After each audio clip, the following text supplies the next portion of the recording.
Easy computer training একাডেমির পক্ষ থেকে আপনাদের সবাইকে স্বাগতম। আসসালামু আলাইকুম রহমতুল্লাহি ওয়া বারাকাতুহু। আপনারা সবাই আশা করছি ভালো আছেন। আজকে আমরা যে বিষয়টি নিয়ে আলোচনা করব, একটি কম্পিউটারের যে ফাইলগুলো থাকে, যে ডকুমেন্টগুলো ওই ফাইলের ভিতরে রাখা হয়, সেই ফাইলটি কিভাবে ওপেন করব। চলুন আমরা দেখি ফাইলটি কিভাবে ওপেন করব। আশা করি আপনারা আমার কথা বুঝতে পারবেন ইনশাল্লাহ। আমি চেষ্টা করব সবাইকে বোঝানোর জন্য। তো দেখেন, সর্বপ্রথম আমরা কি করব, আমাদের মাউসের রাইট বাটনে ক্লিক করব এবং সেখান থেকে আমরা যে নিউতে যাব। নিউতে যেয়ে এখানে দেখবেন একটি ফোল্ডার রয়েছে, এই ফোল্ডারে ক্লিক করব। আমাদের কিন্তু একটি ফোল্ডার আমাদের ডেস্কটপের সামনে চলে আসলো। এখন বিষয় হচ্ছে, এই ফোল্ডারটি আমরা আমাদের বিভিন্ন ধরনের নামে, প্রয়োজনে অপ্রয়োজনে সেভ করে রাখার জন্য একটি সুন্দর নাম দিতে পারি। তো সেই নামটি আমরা কীভাবে দেবো চলুন দেখা যাক। এই যে ফোল্ডারটি আমরা প্রথমে আমাদের মাউসের রাইট বাটনে ক্লিক করব। দেখবেন একদম এখান থেকে দেখতে দেখতে আসতে হবে, লাস্টের দিকে দেখতে হবে রিনেম একটি অপশন রয়েছে। এই রিনেমে যখন ক্লিক করবেন জাস্ট তখনই আপনার ফোল্ডারের নিচেই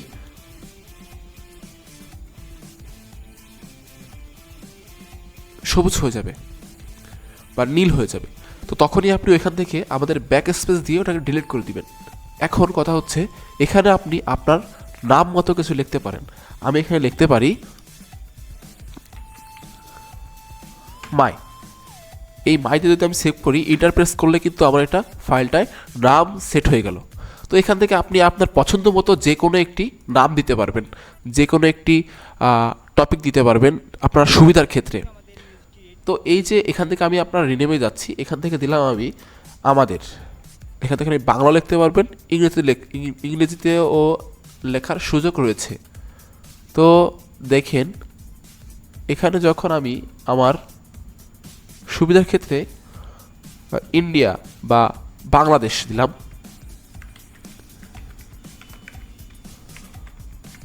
বাংলাদেশ দিয়ে এন্টার প্রেস করলাম, আমার কিন্তু ফাইলটার নাম বাংলাদেশ হয়ে সেভ হয়ে থাকবে আমার এই ডেস্কটপে। তো দেখেন, এই যে ফাইলটি, এই ফাইলটি আমি যদি চাই, এই ফাইলের ভিতরে আমি আবার আমার কিছু, এই ফোল্ডারটার ভিতরে আমি আবার কিছু ফাইল রাখতে হবে। তো দেখেন, এই ফোল্ডারের উপরে ডাবল ক্লিক যখন আপনি করবেন, ঠিক তখন এরকম একটা ইন্টারফেস চলে আসবে এবং এর ভিতরে কিন্তু আপনি আপনার আবার একটি ফাইল খুলতে পারবেন। একটি কথা মনে রাখতে হবে, এই ফাইলের ভিতরে কিন্তু নতুন করে আপনি আপনার আবার একটি ফোল্ডার তৈরি করতে পারবেন। অর্থাৎ ফোল্ডারের ভিতরে ফোল্ডার তৈরি করা যায় এবং ফোল্ডারের ভিতরে ফাইল তৈরি করা যায়, কিন্তু ফাইলের ভিতরে কিন্তু ফোল্ডার তৈরি করা যায় না এবং ফাইলের ভিতরে কিন্তু আবার ফাইল তৈরি করা যায় না। কিন্তু একটি ফোল্ডারের ভিতরে অবশ্যই একটি ফাইল তৈরি করা যায়, অবশ্যই একটি ফোল্ডার তৈরি করা যায়। তো চলুন আমরা দেখব কিভাবে নতুন একটি ফোল্ডারের ভিতরে আমরা নতুন একটি ফাইল তৈরি করব। তো দেখেন, এই যে আমাদের নতুন যেই ফোল্ডারটি, এই যে ডাবল ক্লিক করলাম এবং সেখান থেকে আমাদের ভিতরে নিয়ে চলে আসবে। এখন আমরা দেখেন এখান থেকে আবার মাউসের রাইট বাটনে ক্লিক করব এবং সেখান থেকে যাব নিউ অপশনে। যখন যাব তখন দেখবেন এখানে ফোল্ডার একটি সিলেক্ট আছে। যদি আপনি চান ফোল্ডার খুলতে, সো আপনি ফোল্ডার খুলতে পারেন। আর যদি আপনি চান না আমি ফোল্ডার খুলবো না, আমি এখানে ওয়ার্ড ফাইল খুলবো, মাইক্রোসফট ওয়ার্ড খুলবো, তো মাইক্রোসফট ওয়ার্ডে ক্লিক করবেন। তো দেখেন, এখানে কিন্তু আপনার একটি মাইক্রোসফট ওয়ার্ড ফাইল চলে আসবে। তো এখান থেকে যদি আমি চাই যে না, আমি এখান থেকে একটি ফোল্ডার তৈরি করব, এই যে ফোল্ডার তৈরি হয়ে যাবে। এটি খুবই সিম্পল বিষয়, আপনারা দেখবেন, অবশ্যই শিখবেন। ভিডিওটি ভালো লাগলে লাইক, কমেন্ট, শেয়ার করবেন, আমাদের সঙ্গেই থাকবেন। তো দেখেন, এখান থেকে আমি আবার এই ফোল্ডারের ভিতরে কিন্তু আমি আবার একটি নতুন একটি মাইক্রোসফট অফিস ওয়ার্ড খুলতে পারি, ডকুমেন্ট খুলতে পারি। এই যে আমি এর ভিতরে কিন্তু খুললাম। তো দেখেন আমাদের এখানে কি হলো, সর্বপ্রথম আমরা আমাদের ডেস্কটপে আমরা বাংলাদেশ দিয়ে একটি ফোল্ডার ওপেন করেছিলাম, তার ভিতরে আমরা ঢুকলাম, সেখান থেকে আমরা আবার দেখলাম ফোল্ডারের ভিতরে আবার একটি ফোল্ডার তৈরি করলাম, সেখান থেকে আবার একটি ওয়ার্ড ফাইল তৈরি করলাম। তো এটা কিন্তু খুবই চমৎকার বিষয়। তো সবাই দেখতে থাকবেন। আমরা একদম প্রথম থেকে শেখাবো। যারা একদম কিছুই জানেন না, কিছুই পারছেন না, তাদেরকে আমরা শেখাবো। তো দেখেন এই ফাইলটি যখন আমি ডাবল ক্লিক করে ওপেন করব, অথবা এই ফাইল এর উপরে যে আমি যখন আমার রাইট বাটন প্রেস করব, তখনই এখানে কিন্তু ওপেন অপশন আসবে। এই ওপেন অপশনে যখন আপনি ক্লিক করবেন, তখন কিন্তু আপনার ফাইলটি ওপেন হয়ে যাবে, অথবা আপনার ফোল্ডারটি ওপেন হয়ে যাবে। তো এখান থেকে দেখেন এই যে একদম কোনায় এই যে লাল একটি বাটন ক্রস চিহ্ন দেওয়া আছে, এটি প্রেস করলে কিন্তু আমাদের ফাইলটি আউট হয়ে যাবে। তো আপনার সাথে দেখেন আছে রিস্টোর ডাউন, ছোট বড় হবে এখান থেকে, আবার এখানে প্রেস করলে বড় হয়ে যাবে। আর পাশে রয়েছে মিনিমাইজ, এই যে ছোট একটি চিহ্ন, এটি মিনিমাইজ। তো আমি মিনিমাইজ করে দিলে আর মিনিমাইজ চলে আসবে। আবার এখান থেকে যদি আমি চাই আমার ফোল্ডারটি কিন্তু আমি আবার আনতে পারবো, এই যে আবার চলে আসছে। তো এখান থেকে মিনিমাইজ করলে কিন্তু আমি ছোট বড় করতে পারবো। এই যে এর উপর যখন আসবো, তখন এখান থেকে কিন্তু আমার ফাইল ছোট বড় হবে। এই যে ছোট বড় হচ্ছে, এই যে ছোট বড় হচ্ছে, এখান থেকে কিন্তু ছোট বড় হচ্ছে। আপনার সুবিধার ক্ষেত্রে এক পাশে রেখে আপনি কাজ করতে পারবেন, এক পাশে রেখে আপনি কাজ করার সুযোগ পাবেন। তো এরপরে দেখেন এই যে বিষয়টি, নিউ মাইক্রোসফট অফিস বা document, new Microsoft word document, এর ভিতরে ঢুকে আপনি কিন্তু আপনার লেখালেখি কাজ করতে পারবেন। সো অন্য একটি বিষয় দেখাবো এখন। কেটে দিলাম আমি, কেটে দিয়ে আবার নতুন করে আরেকটি বিষয় দেখাচ্ছি।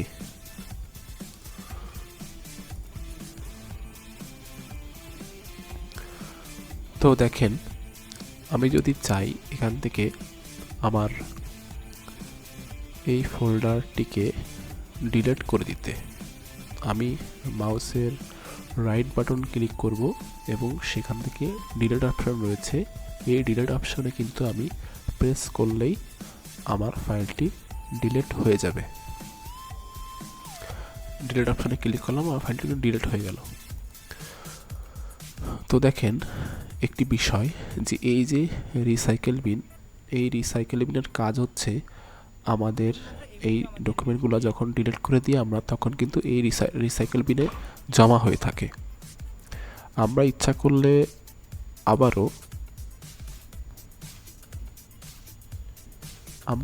করলে আবারও কিন্তু আমরা এই রিসাইকেল বিন থেকে আমাদের ডকুমেন্টগুলো আমরা আবার জায়গা মতো নিয়ে আসতে পারি। কিন্তু এই রিসাইকেল বিন ভিতর যখন আপনি যাবেন, ঠিক তখনই কিন্তু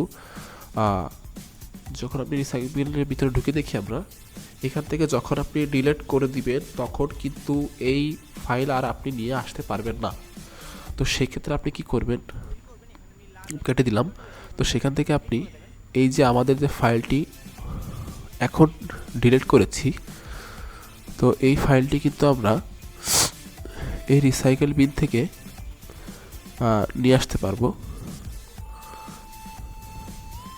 নিয়ে আসা যাবে।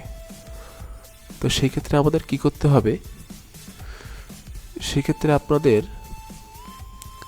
আমরা যদি ওই ফাইলে সেভ করে রাখতাম, এবং আমরা যে পূর্বে যে ডকুমেন্টগুলো সেভ করে নিয়েছি, আমরা নতুন একটি ফোল্ডার খুলছি এবং এই ফোল্ডার কিন্তু আমরা কোনো নাম দিচ্ছি না। তাহলে আমরা কি শিখলাম, একটি ফোল্ডার ওপেন করার পরে কিভাবে মিনিমাইজ করতে হবে, কিভাবে ছোট করতে হবে, কিভাবে এটা ক্লোজ করে দিতে হবে সেটা দেখলাম, এবং কিভাবে এই ফাইলটি ডিলিট হয়ে গেলে এই যে রিসাইকেল বিন থেকে আবার আমরা পুনরায় কী করব, ফেরত আনবো। এটা খুবই অনেক সুন্দর একটি বিষয়। আপনারা দেখতে থাকুন, ইনশাল্লাহ অনেক কিছু শিখতে পারবেন। ভিডিওটি ভালো লাগলে লাইক, কমেন্ট, শেয়ার করবেন। আমরা নতুন একটি ভিডিও। তো আপনারা দেখেন এখন আমরা যে কাজটি করব সেটি হচ্ছে আমরা কিভাবে ডিলিট করা ফাইল আমরা আবার ফেরত দিয়ে আসব। তো সেই ক্ষেত্রে আমাদের প্রথমে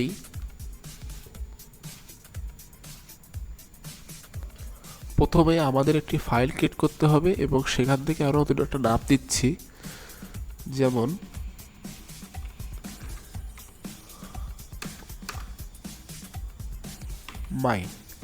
মাই ফোল্ডার, FOLDR, মাই ফোল্ডার নামে কিন্তু আমি একটি ফাইল দিয়েছি।